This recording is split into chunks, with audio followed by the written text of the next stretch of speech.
Plenty of clearance. The walk of shame.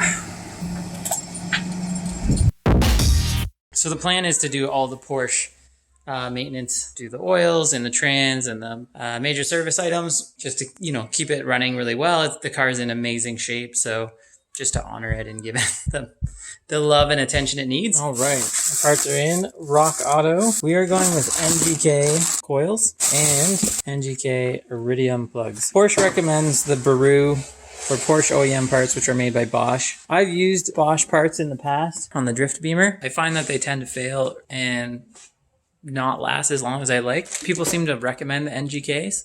So that's what we're going with today. They are a tiny bit cheaper. They're almost about the same price as the Bosch, but it's more about personal preference. So if you want to go something else, that's up to you. But we're going to look at the difference between the Baru and the NGK. The NGK looks a little more substantial, so maybe you'll sway your mind. See, the design is similar, but a little different. This is going to be a longer screw. Trip to the hardware store, and we got ourselves some M6 1.0 40 mil thread. Since we have a smooth top here, we can go with a different style. We can go with the hex style stop. We don't have to worry about getting our socket around it. If you're trying to go a hex style on there, well, you need to go with that style. So anyway. Okay, so important lesson is firing, or not firing order, but cylinder order. So here's the back of our engine. So 1, 2, 3, 4, 5, 6.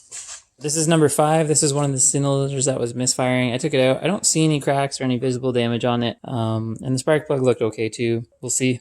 We're going to put this one in first and replace just one cylinder at a time and check the codes again. We'll see if it clears them up or if it keeps failing. Or I wrote right here, 1, 2, 3, so I don't forget. So this is coil pack number 3. There's 2 bolts and then a rubber clip. And they pull out. And number 2 is right there. And then number 3, hard to see, but number 3 is right there. So I read that other people have taken the exhaust off to get that one out. I'm going to see if I can do it like reaching up in there. I think I might be able to get it. Ta-da! Alright, so visually looking at this, sometimes they'll get wet on the inside, or they'll crack and then they'll get water on the inside and they'll corrode and bubble. I'm not seeing anything like that on this one. It is maybe a little bit there. No, that's just part of the design. The rubber boot looks okay. You'll notice there is some like white on the inside. So some corrosion there a little bit. Let's get the spark plug out and see what that one looks like. Alright, we got that one. Got that spark plug out. It looks not bad. There's a little bit of soot buildup, but it's not wet or gas. It's not full of gas or oil. It's not too bad. And then here's the swivel. It's gonna make your life easier if you're doing this job. Recommend that. Here's just a quick comparison of the old plug. So this is the Baru Ultra, and then we're doing the NGK Iridium. Not sponsored by these guys, just like their plugs. They've done me well in the past. So they have a little bit of a different spark gap than the Baru I was looking up online. These are 0.56, I think, and these are 0.48 or something. It's pretty minimal. Let's get them in.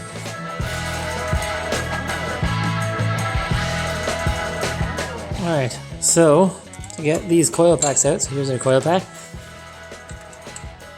Socket on the bottom. Gotta get that one out. And there's the top one.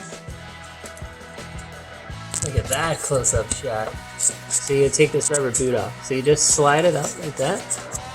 Pretty easy. And then there's a tab here, you just push on it. And then they slip off, just like that. So there's that, and then we gotta loosen up. Ooh-wee. Ooh. Okay, so once you got both those bolts out, you just wiggle and yank, and out it comes. And there's our old coil pack. This one was working fine, so I will save this one. I'm going to label it as good. And the cylinder number. And that'll be a replacement just in case in the future. And in the meantime, we'll put in our brand new one from NGK. What are you working on, Asher?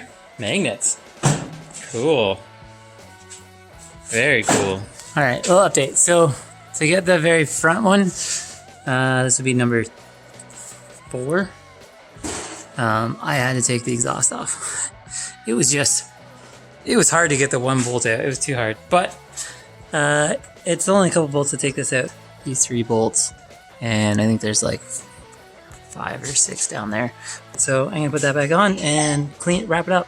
I did find this spark plug in there that's cracked. It could still be working theoretically, but also could be adding to the misfire problem. So I think there was 1 spark plug in 1 cylinder and 1 bad coil pack in the other one.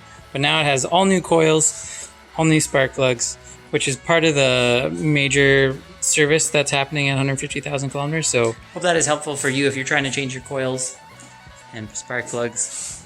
And I'll see you in the next one. Well, she started right up first try. Boom, no light. And scan tool's got no codes. All right, so that concludes the video. We got our coil packs in, we got our spark plugs in. Engine's running good. No misfires, no engine lights, like problem solved. So I think this is about $1,000 plus at the dealer. And my total cost in was $330 or $350 Canadian.